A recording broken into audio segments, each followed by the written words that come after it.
Hi, this is Karan from San Francisco. And this is Alex from Los Angeles. And welcome everyone to Movies That Shaped Us, a journey of self-discovery through a shared love of film. And Karan and I are two longtime friends. We grew up on opposite ends of the globe with very different backgrounds. We were both shaped and are still being shaped by the movies we see and love. In every episode, we'll cover a topic around important people, places, events, and moments in our lives and explore it through three of our favorite movies. We hope these movies and topics are fun and revelatory to you, just as they've been to us. And Karan, why don't you give the listeners the topic for today?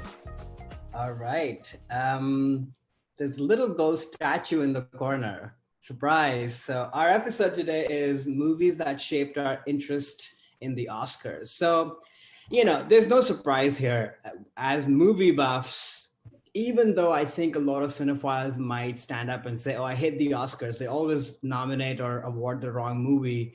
The point is they do still care. I can't imagine any cinephile who can look me straight in the eye and say that I don't care about the Oscars. Because even if your relationship with the Oscars is just being purely mad at them, still counts. Exactly.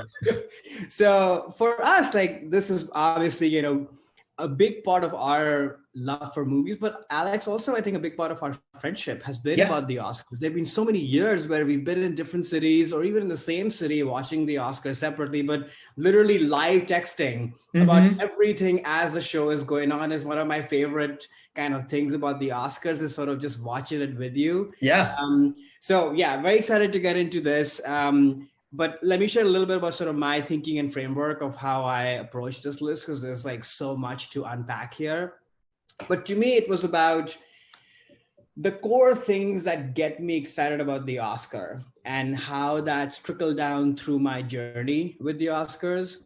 Now, as you will notice in my list, and listeners know this at this point, that, I came to embracing Hollywood movies in a true way much later in life, because I grew up in India. So growing up, it was the Bollywood Filmfare Awards, which was the equivalent of the Oscars. So I was obsessed with them since a kid. I mean, maybe that's a whole other episode for me to rant about. But, I sort of knew obviously about the Oscars, but the thing that I was, living, breathing, eating were the Filmfare Awards. They also have a magazine that comes with it. Oh, cool. So it's like a whole situation.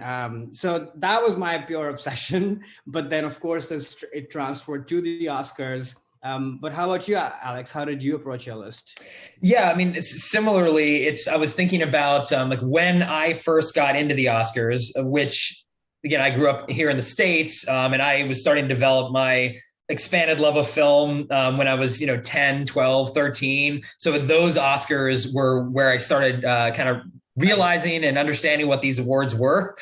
So as I went through my list, it's like, what are the films that first got me interested in the Oscars? And then how I validated what the Oscars meant to me, as a film fan. And then also how my opinion and view of them has evolved over the years, just as I kind of pulled back the curtain a little bit on what the awards actually mean, just as I got older too.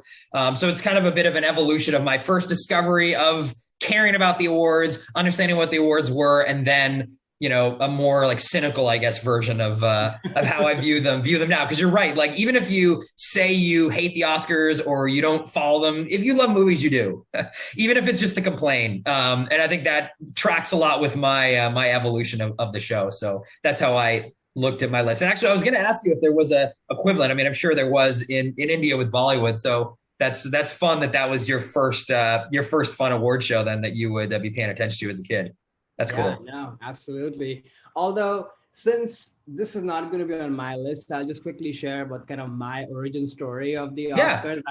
I'm stealing this concept from a podcast that I really love, which is This Had Oscar Buzz. I love what those guys do. But for me, it was the Sense and Sensibility year. I think it's 95, if I'm not mistaken. But I remember me, my sister, we were at somebody else's home. And they had two kids. The girl was my age. So me, that girl, and my sister, we were sort of playing around, doing our own thing. And this girl had an elder brother who was a teenager. And he was sort of tucked in his own room, glued to the TV, watching the Oscars at this very god-awful hour. I think it was dinner time. So it was just starting as we were wrapping up dinner. And he had nothing to do with Indian movies, thought they were super uncool. And he was all about Hollywood movies as well. And I just remember peeking in his room and watching the TV screen and seeing, the audience and how you see the little thumbnail pictures of the people who are nominated.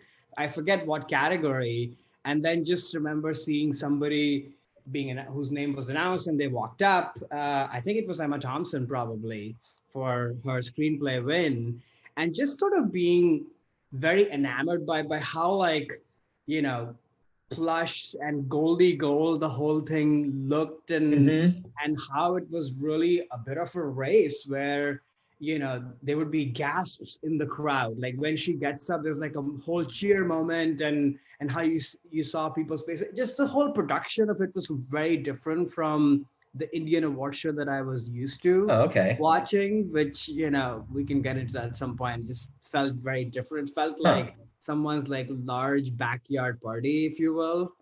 More like the Golden Globes then, like that kind of vibe. A little bit.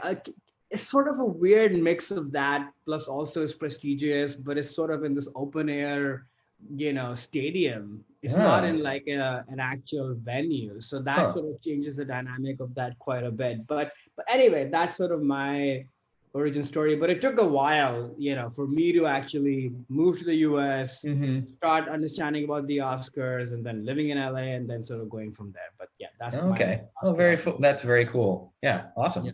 Okay, should we get into our lists? Yeah, let's do it. Number 3. Yeah, let's do it. This actually is interesting because my number 3 is the movie that first sort of sparked my real hardcore interest in the Oscars, paying attention to them. And it was actually the same year you just talked about. This was the Sense and Sensibility year. So that's crazy coincidence. But the film that, it was not Sense and Sensibility for me, but that film for me was Apollo 13. So this movie came out in 1995. Directed by Ron Howard, starring Tom Hanks, Kevin Bacon, Bill Paxton, Gary Sinise. The IMDb plot summary is: NASA must devise a strategy to return Apollo 13 to Earth safely after the spacecraft undergoes massive internal damage, putting the lives of the 3 astronauts on board in jeopardy. And a little bit of Oscar stats, and then I'll get into the movie. This movie had 9 nominations that year, including Best Picture. It won 2 awards, not Best Picture. Braveheart won that year. Ed Harris lost his Best Supporting Actor to Kevin Spacey for Usual Suspects. And then James Horner's score, which I think is fantastic, that also lost to El Postino. But so for me, this movie, when I saw it as a kid in theaters, so I would have been a teenager, or young teenager. I loved the movie when I saw it. And to me at the time, this sort of encapsulated what I felt a Oscar worthy movie was. It's based on a true story. The story's very interesting, well acted, solidly done. And it's not anything groundbreaking when it came to any of the filmmaking techniques. I mean, I guess the effects were pretty incredible. Yeah. For its time. Effects are great. For its time, yes. But it was a very good story that I thought was an important story of, how we as NASA was able to rescue these astronauts in space and get them back home. But it was an important story that was told really well. And I felt, okay, well, this is what, to me, a Best Picture winner would be what an Oscar was for. It was for a movie that was just telling a very good story. And I remember this is the first award show that I kind of had a dog in the race, or a horse in the race, I guess, where I was paying attention throughout the show of like, okay, Apollo 13, I love this movie. Why isn't it winning more of these awards? And I remember actually, I couldn't stay up all the way that night because I was in the East Coast, and, the Oscars always started late. They usually went long. So they're, past midnight is when they give out the Best Picture. So I wasn't actually able to stay up that night to see the Best Picture winner. And I remember the next morning opening up the newspaper, because that was how I read the news back then, and seeing like, what is this Braveheart? Like, what is this movie? Like, which a movie I didn't see. I remember being annoyed that, Apollo 13 did not win because that was, again, a movie I felt that should be honored at the awards. Having recently watched this film, actually, because I've seen it a couple times, obviously, since then, I really like the movie. I still do think it is a very well done film. Nothing amazing or groundbreaking, but, a movie that is a solid story that, it's a little bit cheesy. They even end with the end at the end of the movie, which, is pretty corny, but it's still great performances for all the actors, a story that is still like I'm on the edge of my seat and trying to be like, oh no, I want these astronauts to come back. Great visual effects, and a movie that I do think still holds up well. And even looking back at those films that were nominated for Best Picture, and Braveheart ended up winning. A movie I don't think has aged very well. A movie I actually have never really taken to myself. Sense Sensibility, which you mentioned, I think that movie has stood the test of time, and Babe and Apollo 13, nominated but non-winners. I think those movies actually are much more relevant nowadays than the winner of Best Picture. But again, for me, this was an important sort of introduction to the Academy Awards. I cared about it for the first time, and my idea of what meant a Best Picture winner was, I think, shooken a little bit after that loss, which I thought was like, how could this, even Ed Harris not winning for Best Supporting Actor? I'm like, Kevin Spacey, like, what's going on here? What is this? Like, come on. It should have been Ed Harris. I remember just being annoyed as a kid at that. So like that horse race mentality, which is what is so exciting about the Oscars. So this was definitely that first film that brought me in as a young kid into the whole Oscars experience. Yeah, no, a good movie to kind of rally around, I think. Yeah, I love this movie when I watched it, years ago. Mm-hmm. I agree with everything you said. Watching it again, I had similar feelings that it felt solid, Mm-hmm. Right. But I kept thinking about, because I didn't watch this movie in the theaters when it came out, but I kept thinking about what that experience must have been to watch a movie like this in the theaters when it came out. And it must have been pretty exhilarating, because first time, mm-hmm. We get a space movie now, I feel like, from every auteur director every few years. Like they have to do their space sort of odyssey, if you will. Mm-hmm. But mm-hmm. I don't know how common that was back then. So I can imagine maybe this movie standing out a little bit, and for its visual effects and all its achievements and such, and just, true story. Hollywood loves that. People love exactly. that too, Mm-hmm. So all that was, I kept thinking about that. But otherwise, the movie holds up, entertaining, solidly done. Mm-hmm. You see a lot of the tropes in the movie too. I feel like if this movie was made today, which, not that First Man is like a perfect movie, Mm-hmm. at times quite boring, but I think what First Man does really well, which I kept thinking about, is the Vice character is explored a lot more, versus here the wife is sort of, even though she's nominated, the actress, for a Best Supporting Actress, I forget her name, but she's sort of in the classic trope mold of wife of the hero. And exactly. even though you get like these face cuts to her and her reactions and such, she's not really doing much in my mind. She's not given much to do with. And even Ed Harris, for that matter, I think this is sometimes where actor narrative, the agency of the character in the movie as to what they stand for kind of collides, and the sum total of that is probably bigger than the actual performance and what they're doing. He's barely there in the movie, actually, right? But he plays a very important sort of angle and device for the audience to empathize with what is happening. He's the only guy in the room, if you will, who's a bit of an audience surrogate in terms of not what they know, but how they feel. Who's like empathetic towards these astronauts and is willing to bend over backwards to bring them back, but is sort of cool and nonchalant about it. That's like a very specific energy. And I can totally see people at that time rooting for both these performances, hence they're nominated. But in retrospect, now that I look back at it, I'm like, oh, these are the nominated performances from this movie. Good. Right. But fine. But that's, again, this is sort of my hot take on the Oscars, which I was saving for the end. But in my mind, there's actually no wrong winner or wrong nominee. They're bad movies and bad winners. Okay. But to me, every year, whatever gets nominated and whatever wins or takes home the prize is a representation of the time and all the dynamics and forces at play. And sometimes time holds up well, and sometimes it doesn't. So it's a very time capsule thing. It's a miracle to me that so many movies that are recognized and awarded actually do hold the test of time. I know the Oscar thinks itself to be doing that, like, oh, we are picking the best of the best that's going to, hold up. I don't view it that way, but we'll put a pin in that and we'll come back to Yes, I have a lot to say on that too. Similar but different hot take that we'll save because it's relevant later on my list. But yeah, overall, yeah, solid film. I just again just remember that being upset when this did not win. No. But looking back, and yeah, the film still is something you could show to someone now, and they're like, yeah, this is a good movie. Nothing special, but good movie.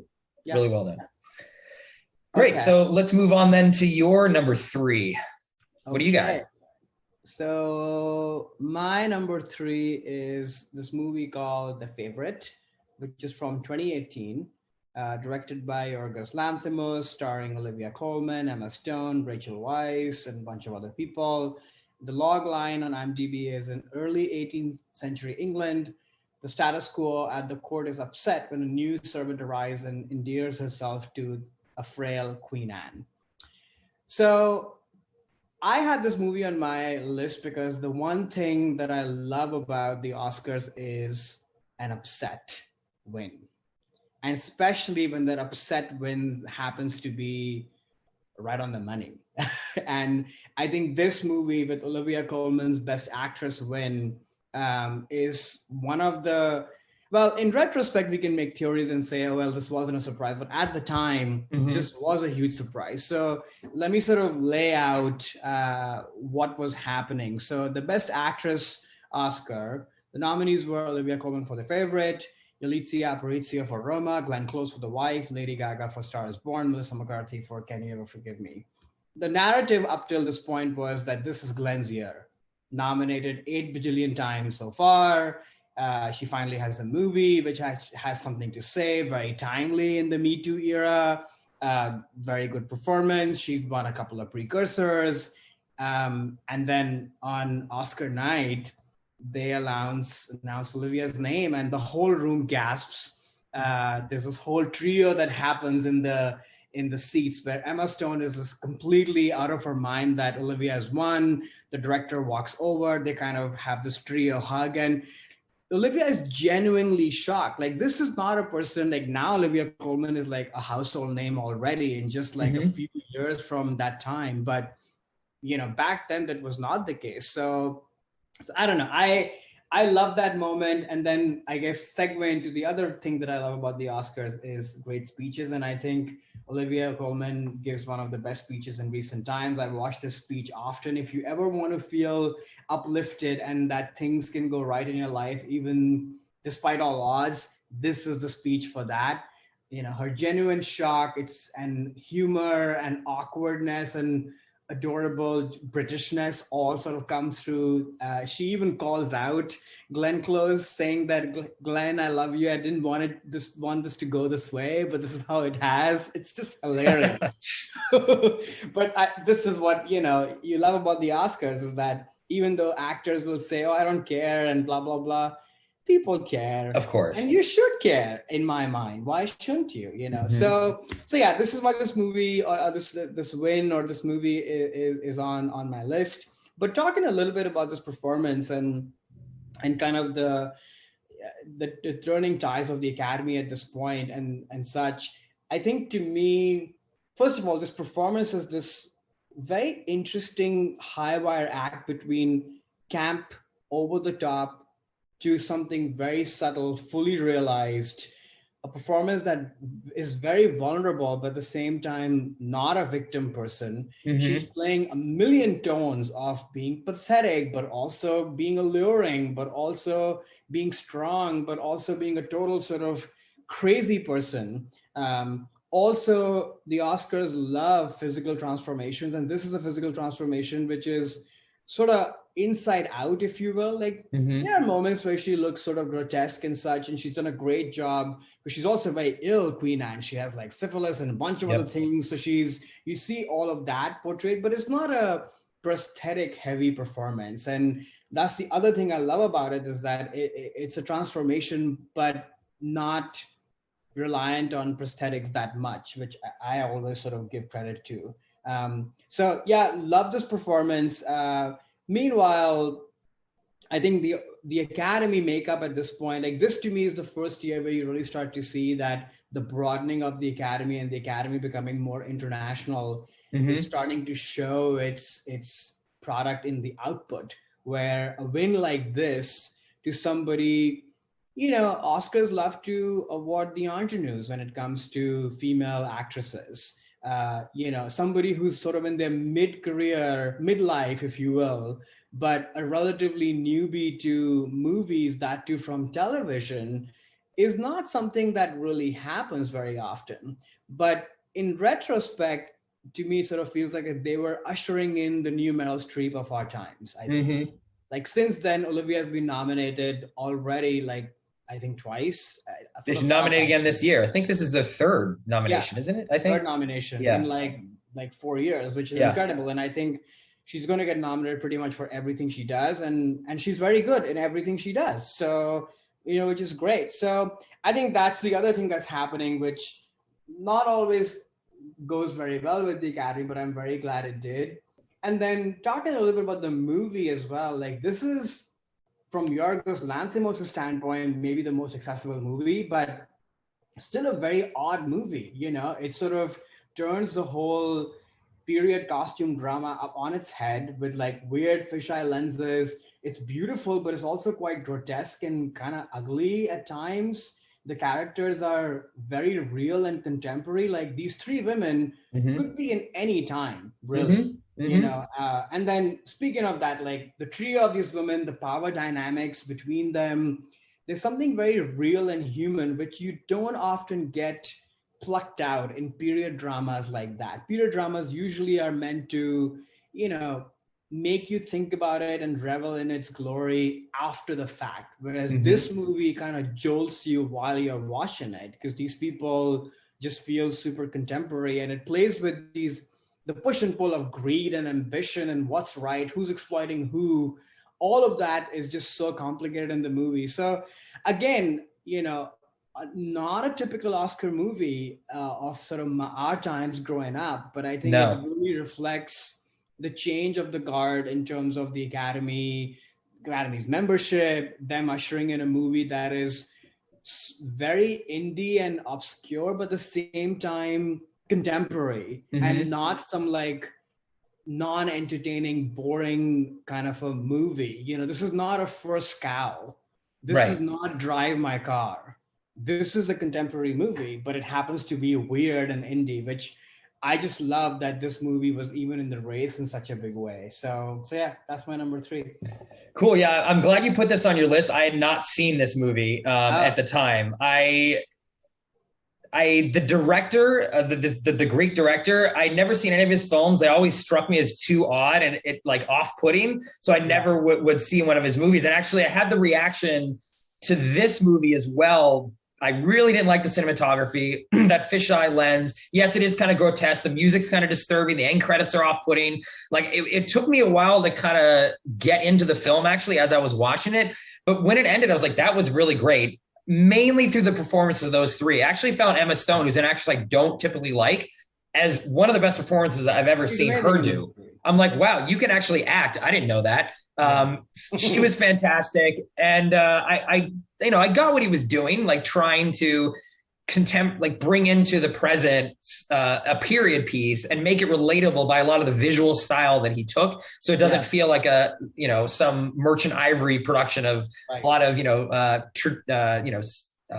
static camera shots, very staged acting. It seemed very, very contemporary. And just really what the movie's about, which is this power dynamic between these three, where these two, I don't remember what they were, like courtesans, essentially, advisors to the queen. They're both fighting for affection for the queen.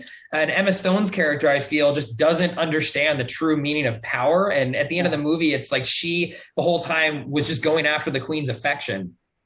And that's all she wanted. And whereas Rachel Weisz was trying to then get power through the queen, but not just be a sycophant to her. And I think at the end of the movie, when Emma Stone realizes basically she's no different than the pet rabbits that the queen's keeping in a cage, she is one of those rabbits. I was like, oh, wow, like this is actually a pretty cool twist on like a classic, new ingenue kind of coming onto the scene, trying to steal the spotlight from the older star or advisor who was Rachel Weisz.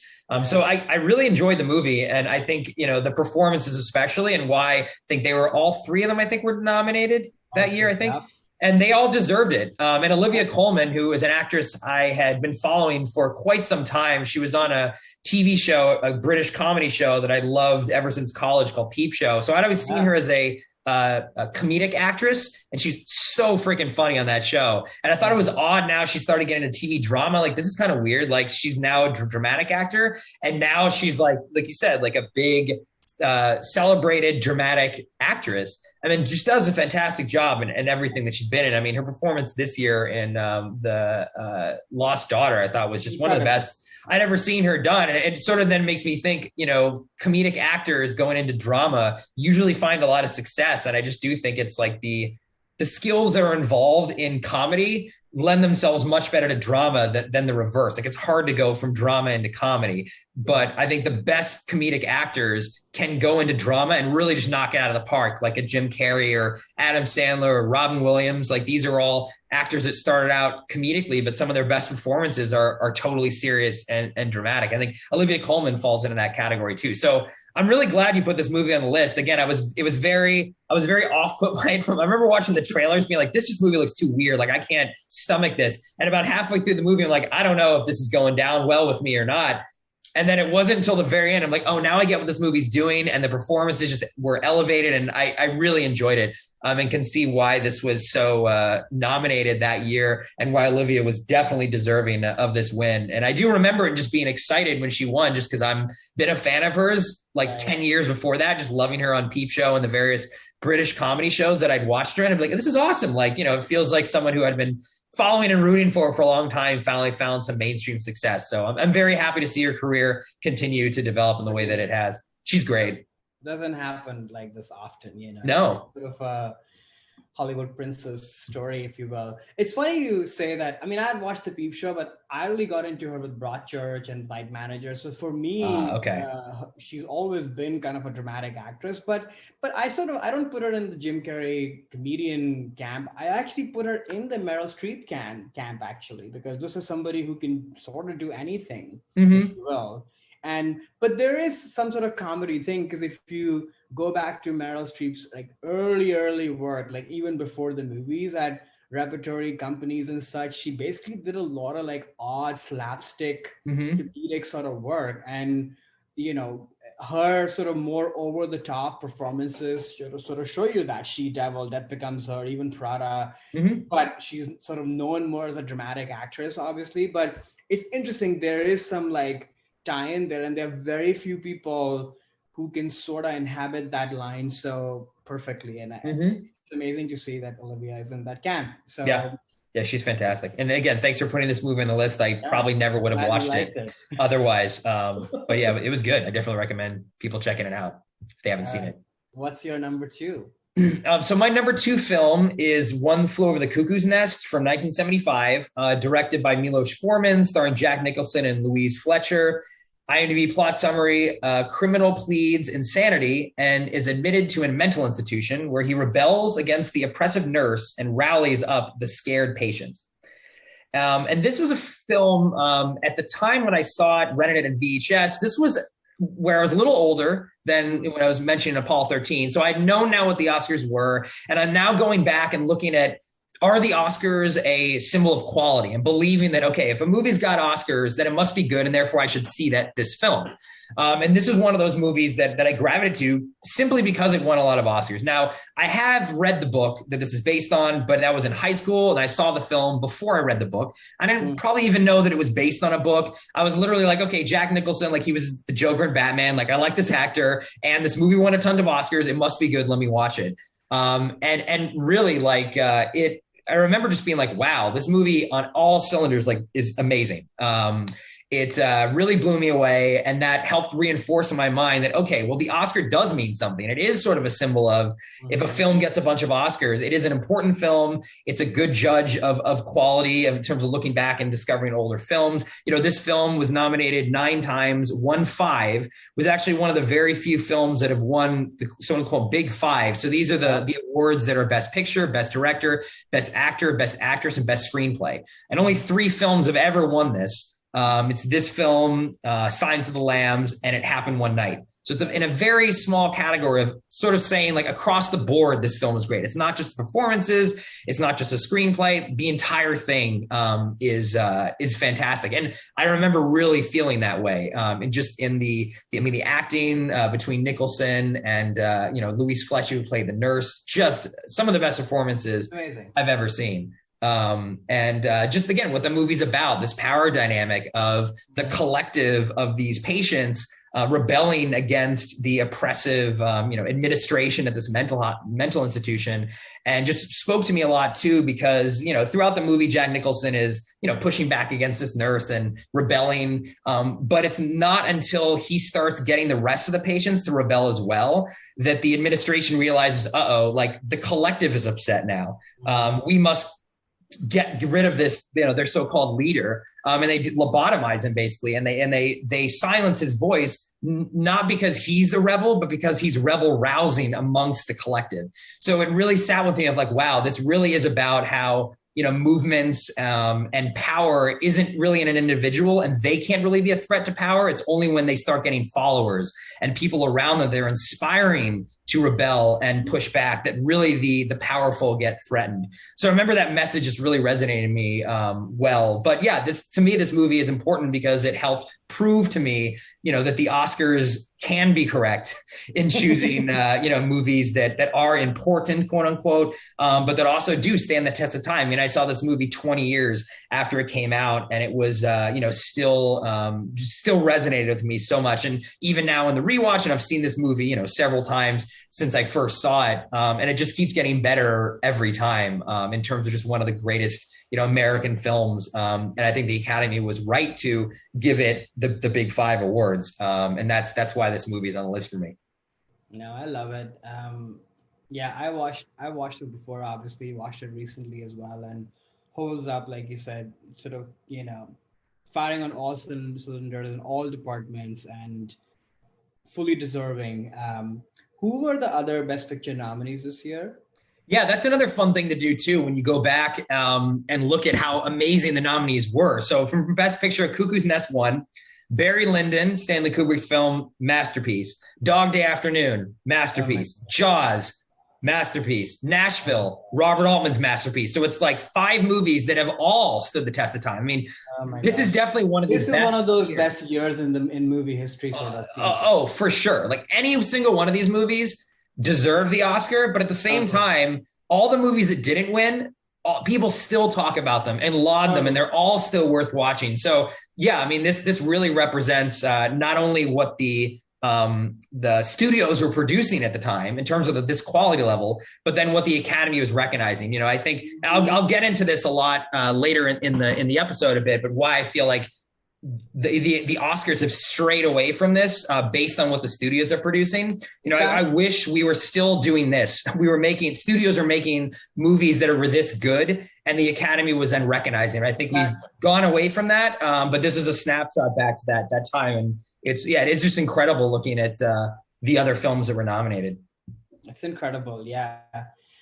Watching the movie this time recently, the one thing that I kept thinking about, which is, in the beginning of the movie, or the first half of the movie, or maybe in the entire movie, you're supposed to sort of sympathize with Jack Nicholson. And that's how I felt when I first watched the movie. Oh, okay.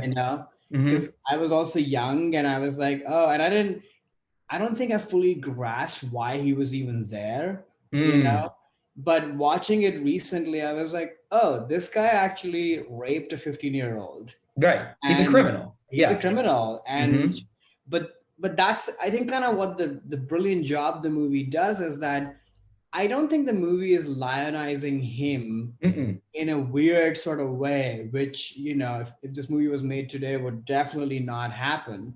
But I think it's actually playing with you and showing you something very real about human psychology and the power dynamics, like you said, where it just is what it is. And your allegiances sort of constantly shift in the movie. There are times when I'm like, yeah, whatever Nurse Ratched is doing is needed. Like, places like these have to run with discipline and order. You can't just show up and like mess things up. That's going to have a lot of impact on people. But then as the movie goes on, you start to see things a little bit differently. You start empathizing with these people, and the fact that somebody is seeing them and rousing them and bringing them out of their shells, you sort of join in that as well. So yeah, it's a movie, like you said, just keeps giving more and more as you watch it, which is amazing. And again, like you said, the fact that this is true for all these movies in that year is astounding. Oh yeah, it's just it's amazing. I mean that period of American film, at least studio pictures. I mean the stuff they were producing was fantastic. But yeah, I think it is interesting what you said about the different shifts of allegiance. I do think the movie is really trying to ask you, you know, whether authority in the form of a dictator, basically, which is what the nurse was representing. You know, is it good sometimes Right. to have a strong leader? Yeah, it can be good, but at the end of the day, that means you are sacrificing your individuality, your freedom, and at what cost essentially does the peace in that institution come with? And I think that's what the film is asking you. It's like, is it worth? Excuse me. Is it worth what those patients have to go through just to get peace and stability? Yeah. Yeah. Great choice. Yeah. Okay, so my number two couldn't be more far from this movie in all aspects. Is Boyhood from 2014. The IMDb logline says the life of Mason from early childhood to his arrival at college. Directed by Richard Linklater, starring Ethan Hawke, Patricia Arquette, Eller Coltrane, Lorelai Linklater, and a bunch of other people. So I put this movie on the list because this was sort of my first year where I was totally invested in the Best Picture race. You know, I watched this movie when it came out in limited release, maybe like September timeframe and such. By then, I was already a fan of this team of people, the Before movies. And so I was very invested. And then, you know, this movie had a lot of critical praise right at the get-go. I loved the movie right off the bat. To be honest, never expected that this movie would actually go on to be such a prominent figure in the Oscar race, because this is the Birdman year. So it's sort of impressive to me that how these two were the potential winners. And because I was so invested, it's my first year, I really followed the narratives of these two movies. So the Boyhood narrative early on was made over 12 years. What a daring experiment, never been done before. A lot of admiration for the director and the whole team, you know, commitment to the craft of movie making, a bit of a career Oscar for Linklater. He's been nominated a little bit before for like writing screenplays and such for the Before movies, great performances, and, you know, a chance to award something that's sort of small and intimate, which doesn't often happen at the Academy Awards, right? Then comes in Birdman, maybe like sort of October, November timeframe. Its narrative is this great sort of one take milieu that it's in, great technical achievement by Chivo. Inarritu has his own narrative, you know, an outsider who's making it big in Hollywood. A lot of great actor comeback narratives with both Michael Keaton and Edward Norton, like two people that are very admired, but for different reasons have sort of not been in the cultural consciousness at that time. And most importantly, a movie about showbiz, about the inner workings on how do you make art, really displayed and sort of shown from the back alley green rooms of that whole setup. So the other two narratives, and it's interesting how by the time the Academy Award rolls in early next year, the Boyhood narrative has lost steam, and suddenly the whole 12-year thing is sort of become a bit of a gimmick that, oh, you did this and great, you know, too small, too soft. Whereas look at Birdman, a movie about movies, this big, loud, splashy thing. So of course, that's what gets awarded. Of course, as we look back in time, the winner is the gimmick.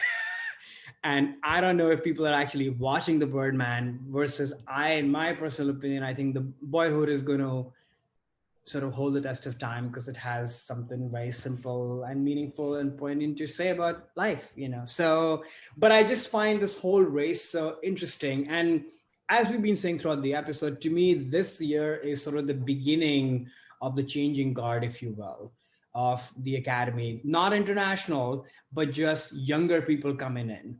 Let me read out the nominations for this year for Best Picture, which I think is very telling. So, Birdman, American Sniper, Boyhood, Grand Budapest Hotel, Imitation Game, Selma, Theory of Everything, and Whiplash.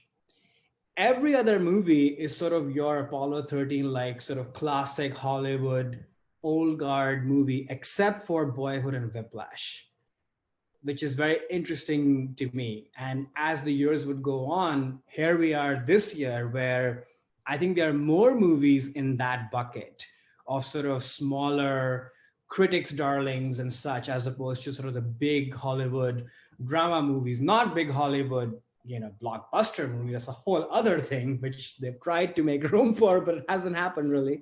Right. To a point. So it's interesting how that sort of changed. But yeah, talking about the movie though, I don't know. I watched this again in preparation for this, and though it's a long movie, but to me, it's sort of, I don't think if life has been captured in such a beautiful way, and it's not even about the 12-year thing, but I think it's something powerful about watching the same people, not just the faces, but what these people bring from their own lives and their experiences to the movie. You see that throughout the movie, and what you're left with is the milestones don't matter. It's the little moments that do. And I think there's the trick that Linklater plays, because you're seeing these people almost in like a cinema verite, a reality TV sort of setting. The things that stay with you are the small moments, which I'm sure was probably what making the movie felt like too. They got together every year and did a little bit of stuff, and a memory sort of, sort of stood out. And if you interview these people, that's what they would probably say. They'll point to random moments from those last 10, 12 years of making the movie. And that's how life is too. So I think I love sort of that meta quality of making the movie and how the movie feels like, how seamless it is. It doesn't, there's not much exposition. You're never told what year you're in. There's no sort of, oh, now he's going to school, or now she's with husband number 5 or whatever. Stuff just happens, and that's just how life is. You love some, you hate some. I also love all the performances, especially this is sort of my year where Ethan Hawke attained sort of my guy status, if you will. Okay. If there's a person that I would want to go on a walk with and hang out with for like a whole day, of course he will do all the talking. I wouldn't get a chance.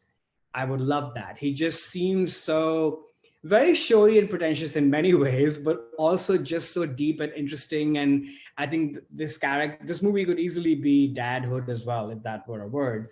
I love that performance.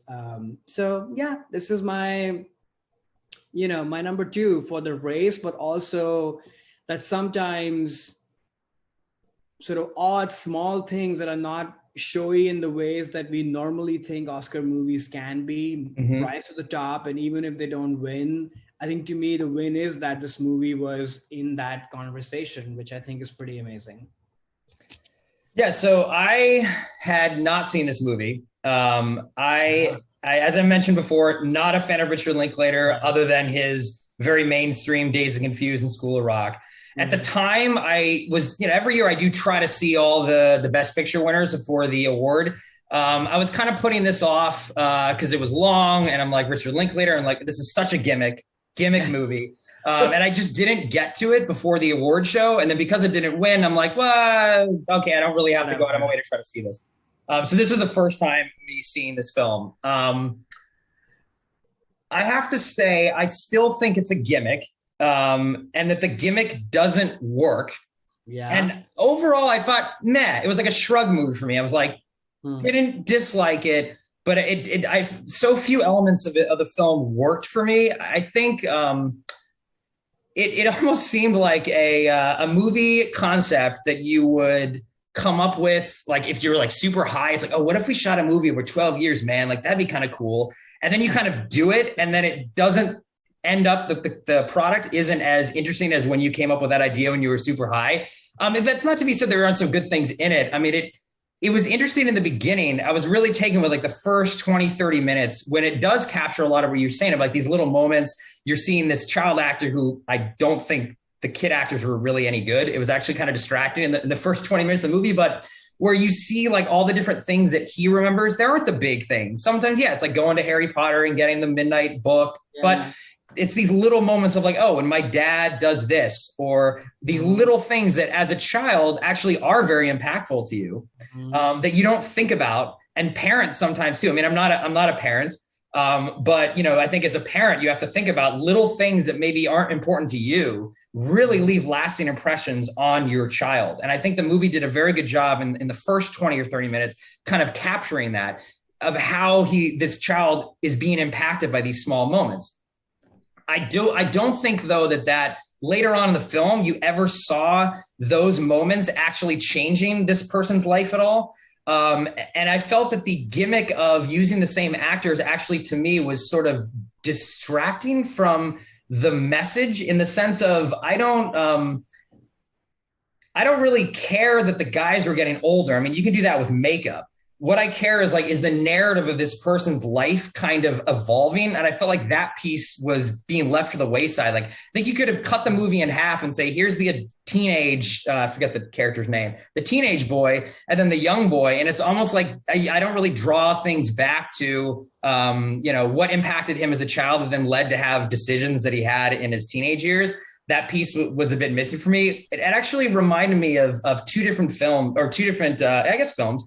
The first one is the Up series. It's like a documentary series out of England. And what they did was it started in the 60s, and every 7 years they filmed the same group of people.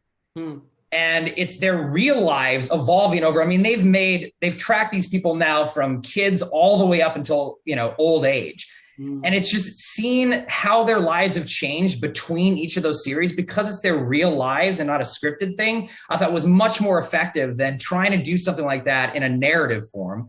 And then another movie that it reminded me of that I thought just did a much better job in trying to capture like the small moments, how it impacts you, was Terrence Malick's Tree of Life, which is, yes, it's not the same actor who plays Sean Penn as a child, but I really felt the impact that his father, Brad Pitt, in that film had over his life. And you can see the impacts because there's a lot of juxtaposition between those two stories, instead of it being told kind of narratively and sort of I don't want to say haphazard, but in a very cinema verite way. I will say, though, that Ethan Hawke was the best part of the movie. Like, I thought he was the most interesting character. I could sort of track his progression as a human a lot more than I could the son, and then was very shocked at Patricia Arquette, honestly, that first of all got any accolades for this movie, and she actually ended up winning the Oscar. I thought her performance was such a nothing burger, for lack of a better word, in this entire film. And the big breakdown at the end, like, you're leaving home, this is so sad. I'm like, that just is like acting of a high school level performance. And it didn't land with me at all, because I didn't really feel like her character was kind of changing and evolving over time, nor did I feel that she had a real relationship with her son. And like, none of her performance worked for me. But Ethan Hawke, I thought, actually was the most interesting part of the film. So yeah, overall, I did not dislike the movie. I'm definitely glad I finally saw it, though it was very long. I mean, it felt like once he becomes a teenager, I'm just like not just as interested. He's just like this mopey kid. But I do feel like over time, this movie will be more like remembered for the production gimmick. And it also felt like that's why they were trying to like give it accolades, because like, oh, cool, you did this over 12 years. It's a great gimmick. We have to reward you for this, for like just a you did it kind of thing, as opposed to the art itself. And it was funny too, like looking back over the awards that year, I just think a very weak year across the board. I agree with you. Like Birdman, I liked the movie.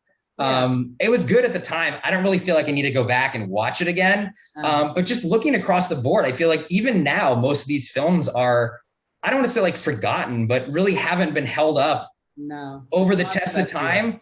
If only for Boyhood, because of that gimmick. It'll be like, oh yeah, that was that movie that they filmed over 12 years. The rest of the films, I think, are already forgotten, like less than 10 years later. It's pretty just much, except big for shift Budapest from Hotel, 75. which I love, but most of the other movies are, and Whiplash too. I think there's love for that movie, but the rest of them I faded. I'm not saying these films are bad necessarily, though I think there's some, well, even American Sniper is problematic as that film in a lot of different ways, and how bad that little baby actor was.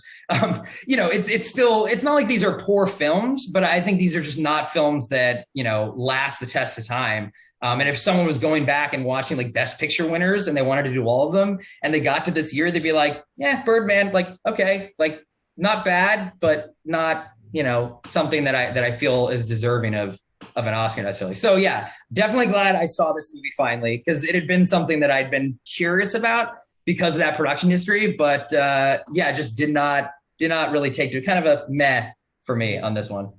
Well, we always disagree on this movie. And yeah, definitely. Yeah. To me, I think all of that works. And I think Patricia Arquette actually is amazing in the movie. But you do? Okay. Because that was surprising. Like how anyone could, like, that very surprising this is the performance they decided to award instead of Ethan Hawke, who I do felt, did a very good job in this film.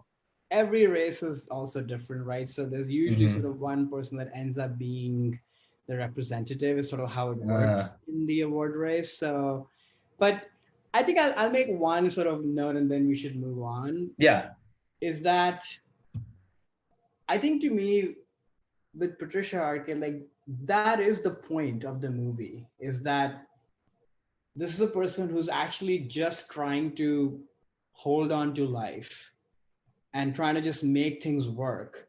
And she's sort of chaotic, doesn't make the best choices, doesn't really have that kind of loving bond and relationship. She's basically a caretaker. Doesn't mean she doesn't love her kids. She's just a caretaker. Mm-hmm. And that last moment, which you talked about, I think it's meant to feel kind of childish because she's found a way to make this about herself. She's not sort of saying, oh, I'm going to miss you. She's like, this was it. It's just going to be my funeral from now. It is actually a very childlike high schooler outburst. Oh, for sure. That's true. She's finally realizing that, oh, I've just been this caretaker person and just made horrible choices for what was afforded to me. And this is sort of him leaving becomes a trigger point for her to kind of express her, or maybe in a weird way, even acknowledge her kind of childishness, if you will. So I think to me, that is the point, if you will. And another actor in a different movie would make that scene, gut wrenching and what have you, in like a different kind of a way. I don't think this is supposed to be that. That's how I take it. And that's sort of, I think, the genius of the movie, if you will.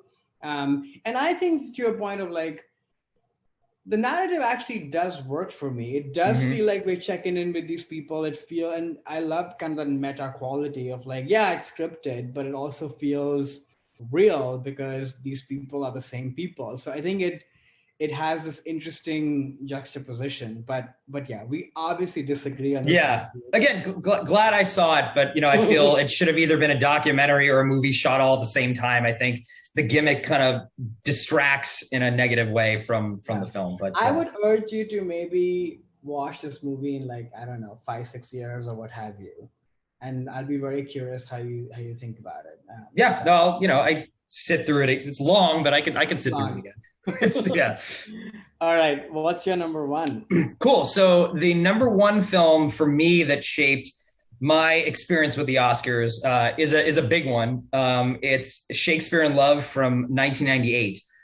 So this is what I think the movie that changed everything for the Oscars. Directed by John Madden, starring Joseph Fiennes, Gwyneth Paltrow, and Jeffrey Rush.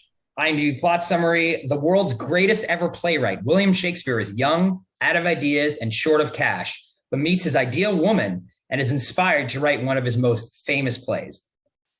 So this is a film that nominated for 13 Oscars, won 7, including Best Picture, Best Supporting Actress, Best Actress, Best Original Screenplay. All of these upsets in my mind, and I can get into a little of that later. But I'll talk about my history with the film, and then the Oscars slice of it. So I saw this film when it came out, thought it was fine. It was fun. It was heartfelt, kind of a romantic comedy. I'm a huge William Shakespeare fan. I've been throughout my entire life. And I love how this movie very cleverly works in inspirations that Shakespeare had for all these different plays. There's like line, like he'll be walking down the street and there'll be like a line drop of a famous quote from Shakespeare that he hears from someone, plot elements that are happening to him. He ends up working into various aspects of his plays. I mean, the plot is basically kind of like a Romeo and Juliet cross of Twelfth Night.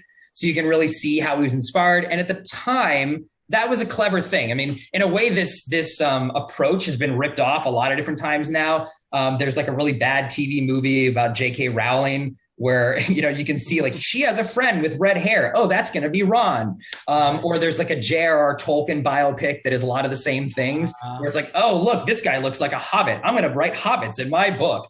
And in fact, there was a great USC student film at the time called George Lucas in Love that was about George Lucas at USC as a student and what inspired him for Star Wars. Fantastic movie. Actually, I'd recommend that too. Find that on YouTube. So I liked it. It was really fun and enjoyable. But, this was a year where, Saving Private Ryan was the film that was the one that everyone thought would be the winner. Film I also really liked at the time. I thought it was kind of a foregone conclusion that this was going to win. This is another one of Stevens' years, and the picture's great. And it, again, sort of like that Apollo 13. Not that it's a true story, but it's like true events told incredibly well. Now looking back, I mean, there are a lot of things that just the art of filmmaking there is just on fire on all cylinders, especially that first 15 minutes D-Day invasion. I mean, some of the best, war scenes that has ever been shot. So it kind of deserved to win for that. But lo and behold, Saving Private Ryan lost, Shakespeare in Love won that year. And I remember at the time as a kid staying up late because I was older now, I was a senior in high school, seeing, wait a second, like what just happened? Like what, like being shocked in like a way of like, wait, there's something about this doesn't seem right. And this actually then started this kind of path for me of like trying to pull back the veil, being like, hold on, something must have been going on here. There's no way this movie, which I did like, right, beats out Saving Private Ryan. And I did a lot of research on the internet, reading a lot of articles and starting to peel back the veil on how Oscars actually get given to people. And then it's a lot about politics. And when I mean politics, I don't mean, right versus left kind of politics, but internal Hollywood insider politics. Yep. And that's when I started realizing, there's like Oscar campaigning that people do that is very sleazy to try to get their movies to win. And then at the same time, like take down other movies. This was the year that I sort of realized that a lot of these things were at play. And actually too, not only was it kind of me that was realizing this, as a fan, but really this is the moment I think that a lot of people in Hollywood realized that the awards could be used as a vehicle for monetary gain. Right. And not that, look, people cared obviously about the Oscars all the time. Like Best Picture was something all the studios would campaign for, but the campaigns would start around the Oscars and the campaigns wouldn't involve the talent as much. The talent would promote the movie, but they wouldn't necessarily promote the Oscar race. Mm-hmm. And it was Harvey Weinstein, who, by the way, this was the only Oscar he's ever won, was for this movie as got on the stage. Got on the stage as a producer. He, as folks may or may not know, was an independent film producer, founded Miramax, an independent distribution company in the late 70s with his brother, that at this time had grown to be acquired by Disney and was a major powerhouse on the independent film market in terms of finding up and coming stars like a Quentin Tarantino. But then also they realized that you could take a small budget independent movie and by giving it an Oscar win or putting Oscar buzz around it could double, triple, quadruple the box office take. Mm-hmm. So they saw this not as a way to honor a film for its artistic merits or importance. They saw this as simply a way for them to make a return on their investment in the film. And this movie, especially that year, the Harvey Weinstein machine and concept was firing on all cylinders. They were trying to take down Saving Private Ryan by talking about how, the movie's super cheesy. The first 15 minutes are great, but the rest of it kind of sucks. Sending out their actors to do press way before the Oscar even started, really pushing Gwyneth Paltrow out there as like the new ingenue.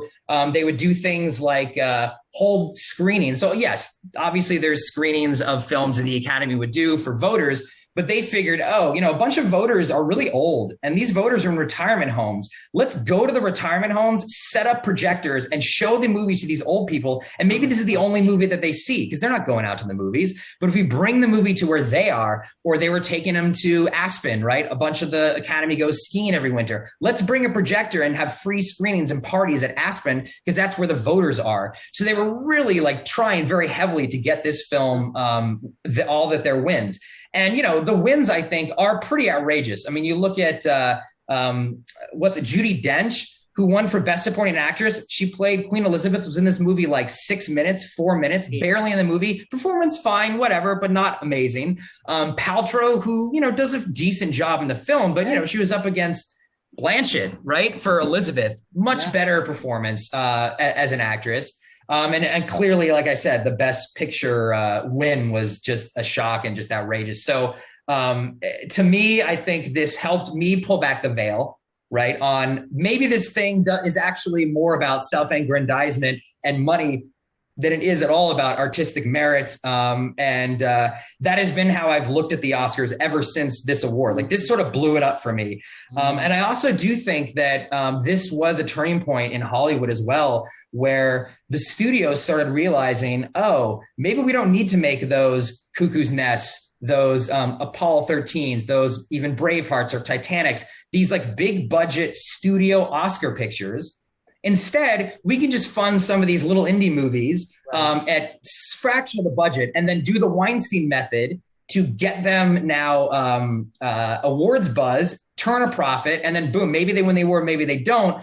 But now we're making movies specifically for awards, which was part of Miramax's business model. And I think Hollywood then took that business model. And I think that is why the Best Picture winners, it took about 10 years, I think, to really become in effect.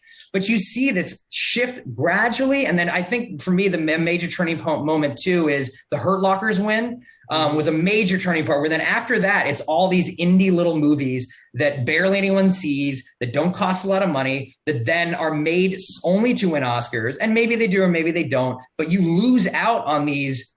Again, that year from 75, those were all major studio pictures, Cuckoo's Nest and Jaws and Nashville. And these were all amazing films. And there were bigger budgets and the studios were making them. And now the studios aren't, because they realize we don't need to fund these types of films and produce good 4-quadrant popular good movies. We can just do some unpopular stuff that gets forgotten about in 5 years. Who cares? We can win an Oscar and return a profit. So I do think this is a major turning point. And the reason why I feel the Oscars, honestly, are stuck in the rut that they are, in terms of no one cares because no one sees the movies, because they're not making the movies that people care about anymore to win awards, because it's not as economically viable. But, just getting back to the film and to end it on this, I do still think the film is fun. Like I rewatched it again. I hadn't seen it in a long time. I enjoy it. It's not a bad movie. It's something that I really do wish was more of a hidden gem from the 90s, like a movie that wasn't an Oscar winner that people don't really talk about too much. We're like, oh, you should see this. It's kind of a cute, fun, romantic, drama/comedy. And then you watch it under that lens and it's still great. It's a fun movie, good, lighthearted. But once you start looking at what it did, I think, in the industry, and then also to my own love of the award show, I think that's where you start seeing the negative impacts that it had on just the Oscars all up. And I don't really know if they can ever recover from this path that now they put themselves on, the studios, frankly, which is pretty sad. But I'll stop my rant on that. But yeah, that's Shakespeare in Love for me. Had to be my number one. I'll never forget that moment. Be like, wait, what? Like, why did that just happen? Yeah, tons to chew on here. I have lots of thoughts too. So let's put a pin on that so we can finish our list. But on the movie itself, though, I have tried to watch this movie twice, and I've actually gone to sleep. Really? Somewhere in the 3/4 mark. I've never finished the movie. Actually. Even now, you haven't finished it? No. Wow, really? Make it to the end. Wow. Which is, I mean, it's not, like you said, it's totally fine and entertaining and sweet and what have you. I don't know, maybe because I watched it much after, so maybe a little bit of everything you said about Weinstein and sort of, how it changed the landscape is very much present in my mind, which distracts me from the movie, perhaps. So that's probably one thing. Yeah. Other thing is, So unlike The Favorite, which, plays with period drama and brings it to a contemporary setting, I think this movie fails at that in my mind. Like, it's trying to, like, I would much rather see a Merchant Ivory version of this movie that's done beautifully, done well, Mm. and is, nuanced. And yeah, you could use the word stagey, but I think his movies are or their movies are actually quite fresh, like Howard's End and Remains of the Day, etc. They all spark a lot. They crackle, even though they are sort of steady. But Mm-hmm. there's something sort of, I don't know, genuine and authentic about that, at least to me. Versus this movie is that, but also trying to be kind of a contemporary rom com, and I don't think it quite works in the Okay. performances and how bright and colorful everything is. It sort of looks like a school play to me, Yeah. which Yeah. is maybe the point too, to a degree, because Mm-hmm. it's kind of a meta thing happening with the play itself. But I don't know. I sort of disengage. Maybe that's Huh. what happens Okay. to me with Interesting. this movie. So one day I will finish it. I'm sure. Okay. We'll have to put it on my list again to get you to finish it for a future episode. Best Ben Affleck performances. I'd put that. He's fantastic in this movie, I think. He's so Who? great. Ben Affleck. He is great in it. He's so great in this. Yeah. I mean, yeah, I think definitely like what you said, they're trying to they're making it contemporary by bringing in a lot of like the 90s romantic comedy tropes of everything, being very well lit, extra colorful. Like it's a very postmodern take as well on Shakespeare, which, at the time was fresh. I think they hadn't been doing the 10 Things I Hate About You or the She's the Man, like bringing Shakespeare into the contemporary age. I do think this movie started a lot of that. But yeah, it is hard to disassociate all the stuff that I was kind of ranting about there with the film. But because I saw it before all that, I'm still able to kind of go back and just see the movie on its own merits, which I do think it's, the complicated thing about this movie, it's not like Crash, which is a movie that won Best Picture and is just not a very good film on any level. Even at the time, it was very weak. This, I do think as a film stands up. It just, bears the weight and the burden of, all the things that I talked about in that rant. So I understand it'd be hard for you to come out to it now and ignore all of the Weinstein elements. Yeah, but it's hard to put those aside. A minor point. I think to me the movie just doesn't work. It's fun. Like I said, I think it's trying either be, She's the Man or be Howard's End. Is sort of how I feel about this. Like, I see. Yeah. It just doesn't work. But it's not bad.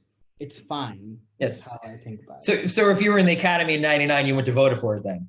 No, definitely. Okay. Who else was nominated? Or 90, sorry, not 99, 98. It was Elizabeth, great movie. Saving Private Ryan, like I mentioned. Thin Red Line, fantastic. And then Life is Beautiful, which is a film I didn't like at the time and don't think has aged well, but, pretty decent overall crop of films. Not an embarrassing selection by any means, but definitely one where Shakespeare in Love, I would put on as one of the weaker films nominated that year easily. Definitely. I will say in a subversive way, though, there is the tiny part of me not on the merit of the movie for sure, but the fact that all these sort of macho war movies don't win and this sort of rom-com kind of movie wins, there is a part of me that cheers for that because it doesn't happen very often. Right. And, a bajillion war movies done by men have won several awards. So there is a part of me in retrospect that sort of cheers that, but that's the only thing I cheer about this movie. Yeah, that was actually a lot of Harvey Weinstein's PR at the time to knock Saving Private Ryan. There was even things he talked about, well, like, oh, women don't like that movie. That's a war movie. Like, we should be nominating things that are more, four quadrant and movies that women would get behind, which is even a sexist statement in and of itself. I mean, just because you're a woman doesn't mean you don't like Private Ryan and would automatically like Shakespeare in Love. But that was a lot of what his narrative was going to be. Like, oh, we, lighthearted movies, like they never win. Look at this little movie that could, was a lot of his, the PR campaign that he was running at the time, which again, clearly did work. And is still just an infamous Best Picture win. I feel like that we're still being talked about today. For sure. So let's move on to your number one movie that shaped your experience with the Oscars. What do we got? All right. So my number one, quite a segue, is All About Eve from 1950, won the Best Picture Oscar for 51. quick summary: a seemingly timid but secretly ruthless ingenue insinuates herself into the lives of an aging Broadway star and a circle of theater friends, starring Betty Davis, Ann Baxter, George Sanders, Celeste Holm, directed by Joseph L. Mankiewicz, written as well, was up for 14 Academy Awards, won Best Picture, Director, Screenplay. George Sanders won too. I think it won like 4 or 5. But to me, this movie's on my list, and my number one is when I think about what is sort of the Oscar movie of the A for the ages. For some reason, I think about this movie, and I've tried to kind of break that down a little bit, which is number one, it's a movie about showbiz, literally. It is about kind of the changing guard in the movie itself, but also in the industry at that time. And we'll talk about that a little bit later. Obviously, masterfully directed, beautifully written as a story in itself, but also gives you amazing lines that are quotable till this date. Fasten your seatbelts is going to be a bumpy ride. Oh yeah. Bumpy night, sorry. Brilliant performances by everybody, like a true ensemble, but an ensemble that is not just about the acting, it is about the filmmaking as well. And I think there aren't that many movies, in my mind at least. It's sort of, I feel like this movie is on the level of your Cuckoo's Nest entry, where it sort of fires on all cylinders. Yeah. But I think it sort of puts it above in my mind as an Oscar movie is because it's a showbiz movie and what it's trying to say about, you know, ambition and greed and who exploits who really, who is the underdog after all, and who does the industry and the world at large recognize and reward, and what are the costs that we pay to get to that place. So I feel like so many of the narratives of the industry and the campaigning and the Oscar, all of it are kind of captured in this movie. And I don't know, again, in sort of post Weinstein time, we would think that this is like the classic Oscar bait movie. Like if this movie was made anytime in the last, like, I don't know, 15 years, this would be labeled an Oscar bait movie. But I don't know if that word existed at that time in the 50s, you know? So, right. And I think the reason why this movie holds the test of time and is so brilliant is because I don't think they were aware of that construct that, oh, we are making this movie for the Oscars. Maybe a little bit, but who knows? It doesn't feel that on the nose, because I feel like anything that on the nose would not hold the test of time. It'll become stodgy very quickly. And this movie is anything but that. But talking a little bit about the Oscar race, it's sort of an interesting year. So here are the Best Picture nominees. All About Eve wins, Born Yesterday, Father of the Bride, King Solomon's Mines, which I don't know, never seen that movie, and then Sunset Boulevard. It's this odd year where most of the movies are quote unquote women pictures, as it was labeled at that time.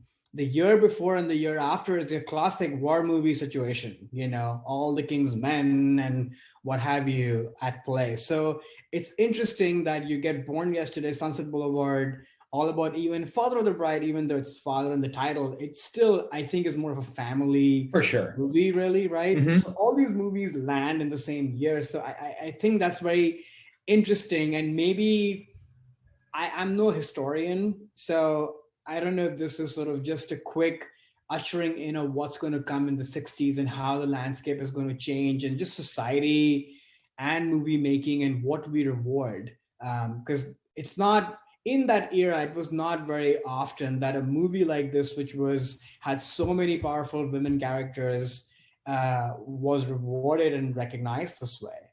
So I thought that's very interesting. Also interesting that Judy Holliday wins for Best Actress and not Betty Davis. So the narratives at that time, you know, so you win some, you lose some, right? So the lose some here is that Judy Holliday is the ingenue who had done like small parts before this. This is sort of her first leading movie. Brilliant performance. I'm very happy she has an Oscar. Comedic performances that are slapstick and silly don't get recognized, and they're genius, and I think I'm so happy she won. Mm-hmm. Meanwhile, Betty Davis, who obviously iconic, is sort of making her quote unquote comeback in a movie of this stature and notoriety after some time. Only in her 40s, by the way, but in that time, it's sort of like she's portrayed as somebody who's like totally over the hill. Yeah. But it still stings me a little bit that I think Betty Davis should have an Oscar for All About Eve, putting her in the ranks of three-time Oscar winners. Mm-hmm. Especially when you have someone like Frances McDormand, whose every performance is the same. That's my rant on Frances, even though I like her a lot. But I'm like, yeah, that person should not be in this elite group of people, and Betty Davis should be, I think. But people know that, so right. Yeah, that's sort of my number one, All About Eve. Whenever I'm thinking about the Oscars, and to your point, want to sort of rejuvenate my passion and belief in the Oscars, I put on this movie, and so it comforts me that this can happen. No, definitely. I'm not sure if it can happen anymore, but maybe we can talk about that at the end. But yeah, so this is a film. I love this movie too. I actually saw this for the first time in film school, which was lucky because I saw it. So at USC, they have a 400, 500 person theater that some of these classes will be held in. So I got to see this in a movie theater on film for the first time. And I'd heard about it. Oh, it's supposed to be good, whatever, but just blew me away for all the reasons you mentioned. Performance is fantastic. The screenplay is fantastic.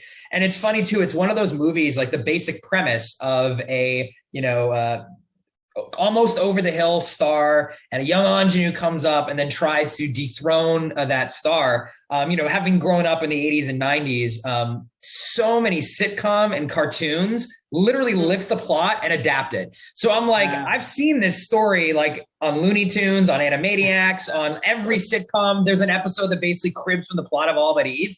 But it's one of those scenarios where you go back to the original thing that everyone was like ripping off. Yeah. And the original is like, I'm like, oh, this is so good. Now I know why.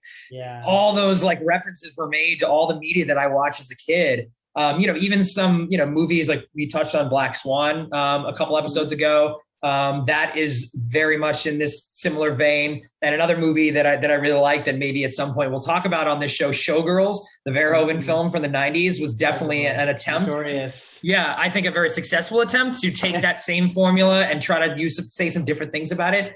But no, I think this movie is definitely one of those, like you said, of if you're just sort of disheartened or disenchanted with the Oscars, you go back and you watch something like this and you're like, oh, this deserves all the accolade that it got, even though it beat out one of my favorite movies of all time, Sunset Boulevard, which I think is in my top 15, but like, All About Eve. Okay. If I'm going to let one movie surpass Sunset Boulevard, All About Eve, like definitely deserving of that.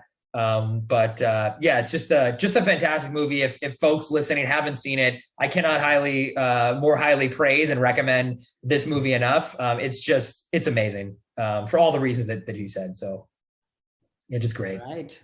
That's our list. So I know we've been chatting a lot about sort of the Oscars and his journey so far. Where do you you sort of touched on this a little bit, so maybe I can respond. Yeah. I think I made my my little rant / statement on where I think the Academy is right now. So yeah, I'm just curious on what your thoughts are. Yeah, no, I totally agree with you. The Harvey Weinstein Awards apparatus has sort of really shaped the industry since then, and you're right, the Academy is stuck in that place.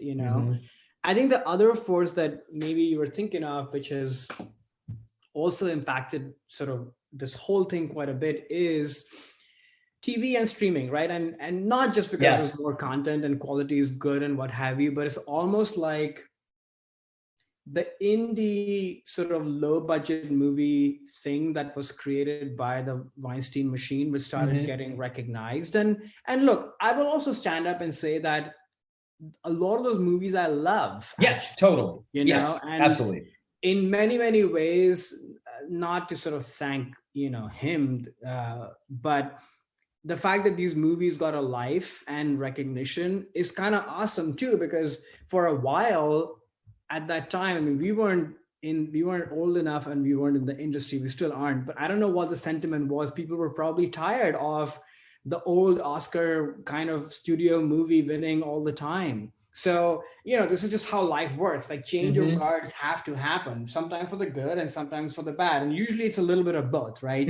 But what I was going to say with the TV movement was, I think, is that same sort of low budget, I shouldn't say low budget, but like more indie, edgy minded kind of, not blockbuster movie thing has come to TV, because what has happened is that you can do it for maybe a lot lesser money, perhaps. I don't know.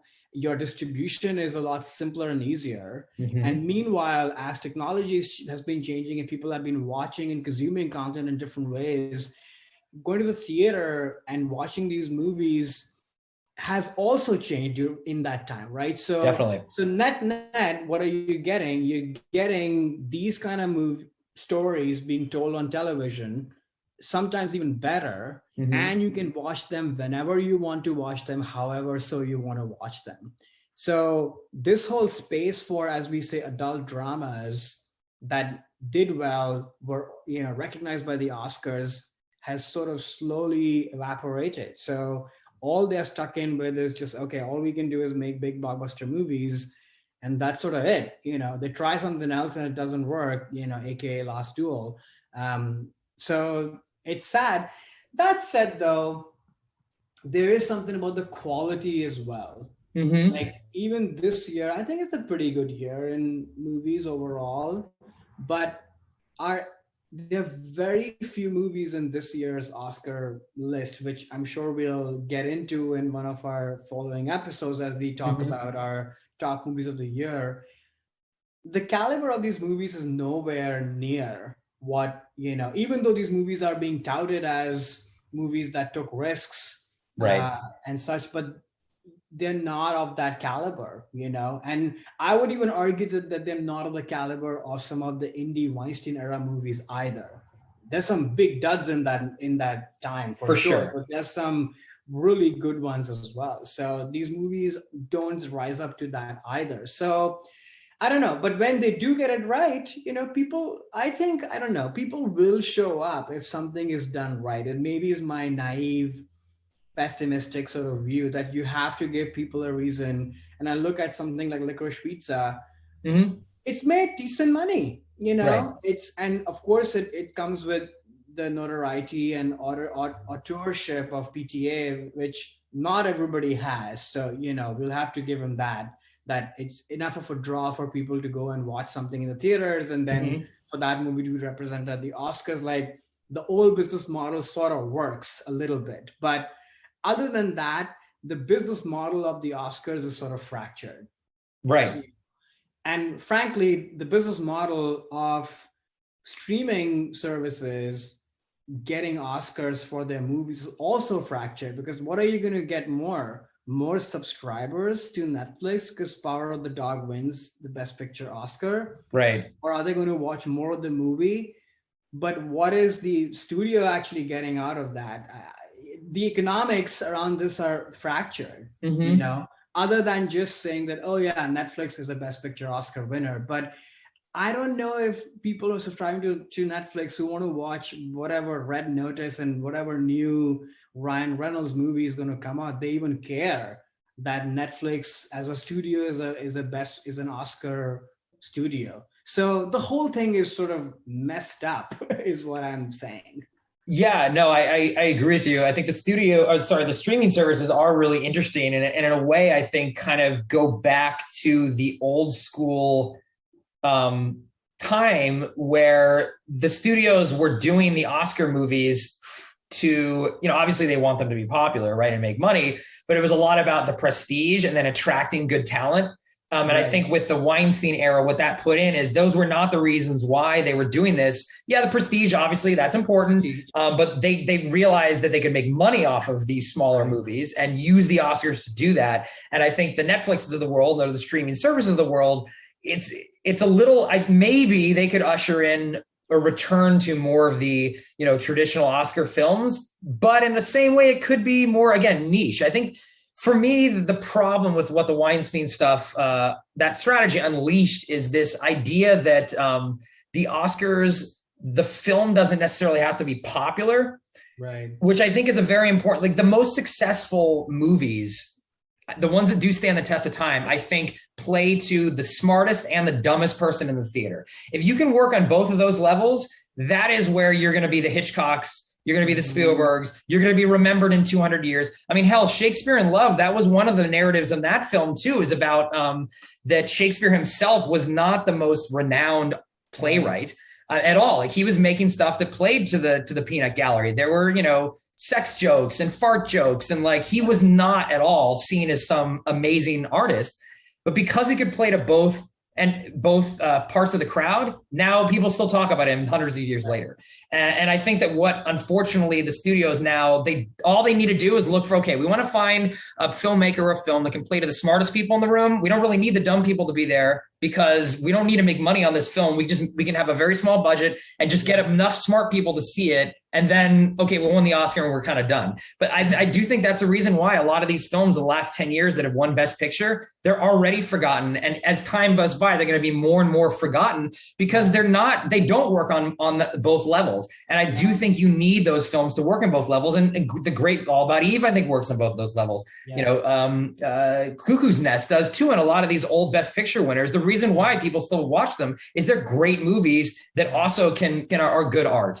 And I think now the Academy is too focused, but I don't blame the Academy. I do blame the studios, excuse me, because they're now only making movies that are trying to be good art, forgetting about the popular stuff, because that can be art or dumb popular stuff. Exactly, right. Don't tell me that Spider-Man, whatever the new one, should be nominated for Best Picture. No, exactly. It's not at that level, right? At all. Correct. Right. The Batman that we just watched, maybe. Right. Yes. Right. Sometimes it can happen. Yeah. As the auteurs move to the blockbuster. I mean, another reason why I do think 2009 was a big turning point with that Hurt Locker win over Avatar. I don't think the Hurt Locker is that great of a film, and I do feel like that is going to be forgotten. Versus Avatar, I feel, is only gaining in appreciation for the art of what that movie's doing, and obviously it was the most successful movie of all time for many years. And I think that was really where put the nail in the coffin in terms of the importance of the Academy in the modern, with the average moviegoer. That's the reason why no one watches the Oscars anymore, because no one seems to care. It's all these like hoity-toity art movies that the average person isn't going to enjoy. And because they're not operating on both levels, like something like the Batman, which I did really enjoy, or like what Nolan is doing, like he can operate on both of those levels. And that's why he'll be remembered versus a lot of these other movies that have won Best, Picture will be forgotten. That's unfortunate, but I think I agree with you though, that it is a lot of too, like this splintering of either it's just for the masses, like a blockbuster, or it's just for some narrow niche. And we need to put those two things together. And that's what made the Oscars so great, when those filmmakers could do that. Unfortunately, I don't think we're there. Difficult, to return to that. And I think maybe TV is where that is sort of happening. Where both of those are being blended.